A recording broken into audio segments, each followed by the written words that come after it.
សហព័ន្ធសហជីពទឹកចិត្តស្ត្រីកម្ពុជាប្រចាំក្រុមហ៊ុន Zen Sensu Cambodia ផ្ដល់ប្រាក់ឧបត្ថម្ភដល់សមាជិកសម្រាលកូនចំនួន5រូប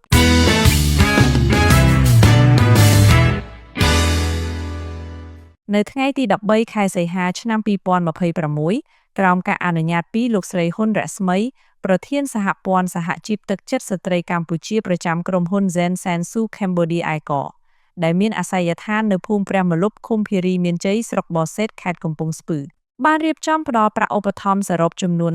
45,000រៀលជូនដល់សមាជិកសហជីពដែលបានដាក់ច្បាប់លំហែមាតុភាពសម្រាលកូនចំនួន5រូបដោយក្នុងម្នាក់ទទួលបានប្រាក់ឧបត្ថម្ភចំនួន90,000រៀលស្មើគ្នានេះឱកាសនោះតំណាងសហជីពទឹកចិត្តស្ត្រីកម្ពុជាប្រចាំក្រុមហ៊ុនផ្ទាល់ក៏បានថ្លែងអំណរគុណយ៉ាងជ្រាលជ្រៅដល់លោកស្រីហ៊ុនរស្មីប្រធានសហព័ន្ធសហជីពដែលតែងតែយកចិត្តទុកដាក់ខ្ពស់ដល់បងប្អូនកម្មករនិយោជិតជាសមាជិកសហជីពទាំងអស់